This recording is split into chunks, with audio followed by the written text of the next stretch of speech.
और 6 हार्दिक, 6 हार्दिक, 7 नमनधीर। 7 मैंने नमनधीर हो गए इंपैक्ट प्लेयर। बिल्कुल। उसके बाद आपने 5 बॉलर खिलाए हैं, मिचेल सैंटनर, अब अभी मिचेल सैंटनर, करण शर्मा।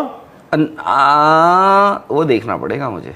आईपीएल की धूम हर जगह है और मुंबई इंडियंस बहुत ज़बरदस्त टीम है आईपीएल में, क्योंकि इसमें रोहित शर्मा भी हैं। तो विक्रांत गुप्ता ने मुंबई इंडियंस की जो टीम बनाई है 11, वो क्या है आप भी सुनिए। रोहित शर्मा, रिकल्टन, हाँ जी, नंबर 3 तिलक वर्मा, 4 सूर्य कुमार यादव, 5 पे आपने हार्दिक को रखा है, 6 मैंने नमनधीर को रख लिया। नमनधीर और रॉबिन मिंस को रख रहे हैं। अब ये मैं आपको बताता हूं, नमनधीर अगर सपोज 6 हैं, अभी इंपैक्ट प्लेयर वाली एक बात आ जाएगी। एक काम करते हैं, 6 पे नमनधीर, अभी 7 मैंने खाली छोड़ दिया। हाँ जी, ठीक है। 8 पे आपके आ गए मिचेल सैंटनर जी, 9 पे आपके आ गए दीपक चहर, 10 पे आपके आ गए ट्रेंट बोल्ट, 11 पे आपके आ गए बुमराह, और 12वां एक और खाली है। 12वें पे आप शायद मैं मुजीब को खिला दूं, अगर मुझे 4 मुजीब को खिला लिया। अब 7वें पे आपने रखा, अब आपके पास एक जगह बचती है। अब मैं आपको बताता हूं इस पहेली को सॉल्व करने का तरीका। मैं इस टीम को ना एक बहुत बड़ा बैटिंग पावर हाउस बना देता हूं। ठीक है, गेंदबाजी से आपको कोई दिक्कत नहीं ना जी ना, अमेजिंग। मैं इस केस में ना मुजीब और सैंटनर में से एक ही को खिला रहा हूं। चलो वो तो अगर आप सैंटनर हाल फिलहाल में भी देखें, मुंबई ने बहुत ज्यादा स्पिनर्स को आप देखें, उन्होंने कभी यूजी चहल थे, बट यूजी चहल का जब गोल्डन पीरियड आया उन्होंने यूजी चहल को छोड़ दिया था। यूजी चहल आरसीबी में गए, वो बन गए द लेजेंड ऑफ आईपीएल। ठीक है। उसके बाद इन्होंने कभी ज्यादा हेवीली इन्वेस्ट किया नहीं लेग स्पिनर पे। इन्होंने मयंक मार्कंडे को भी लिया, पीयूष चावला को पे भी लिया। हालांकि दोनों ने ठीक ठाक किया है, बट मतलब आप ये नहीं कह रहे हो ना, पीयूष चावला को आपने उनके गोल्डन पीरियड में नहीं लिया। मैं कह रहा हूं ओपन में करवा रहा हूं रिकल्टन एंड रोहित शर्मा, 3 पे तिलक वर्मा, 4 पे सूर्या, 5 पे मैं ले रहा हूं विल जैक्स को ऑफ स्पिनर। हालांकि ठीक है, बहुत लोग मेरी बात से इत्तेफाक ना रखें, ठीक है, तो मैं विल जैक्स को रख रहा हूं। और 6 हार्दिक, 7 नमनधीर, 7 मैंने नमनधीर हो गए इंपैक्ट प्लेयर। बिल्कुल। उसके बाद आपने 5 बॉलर खिलाए हैं, मिचेल सैंटनर, अब अभी मिचेल सैंटनर, करण शर्मा।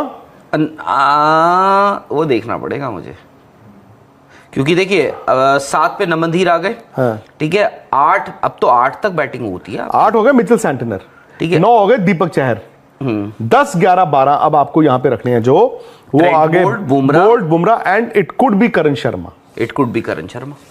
तो ये मेरी है। या राजंगद का आपको लगता है? मैंने देखो फॉरेन प्लेयर हो गए मेरे Rickelton and Will Jacks, Trent Boult.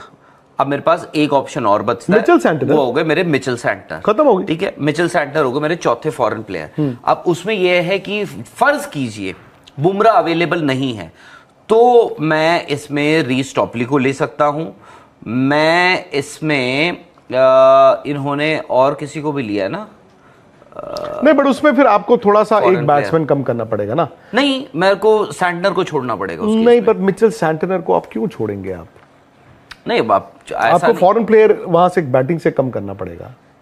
But देखो मैं बताऊं, मुंबई इंडियंस की अगर ये मिचेल सैंटनर का रोल क्या देख रहे हो इस टीम में? वो 4 ओवर डालेंगे। नहीं 4 ओवर, बट किस फेज में? आप मेरे पास बुमराह है आप यार, बट स्पिनर तो आपको चाहिए होगा ना, लेफ्ट आर्म स्पिनर जिसका बॉल आर्म बॉल। मैं इसलिए कहता हूं वानखेड़े स्टेडियम में अगर आप देखें, अगर आपका थोड़ा टर्न होता है बट अंदर बाहर आपका आर्म बॉल अंदर भी आता है। समबडी लाइक कुणाल पंड्या ने भी तो यहीं से अपना नाम बनाया था।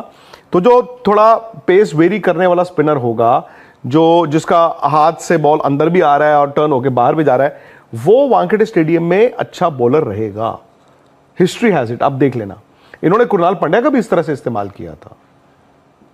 इन्होंने I agree, but Kunal Pandya फिर वही था कि मतलब बैटिंग बॉलिंग मैं आपकी उससे बस मुझे पता है क्या दिक्कत है आपकी।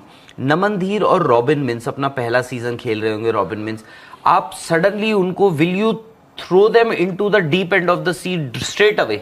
आप सोचिए, आप वो थोड़ा सा आप अपना जो फिनिश है ना, फिनिशिंग उसको एक्सपोज कर रहे हो फिनिशर्स को। बट अगर आपके हार्दिक पांड्या 6 आ रहे हैं, 6 पे रखा है और नमनधीर 7 पे आ रहे हैं, तो मतलब राहुल, इससे बड़ा कुछ हो नहीं सकता था।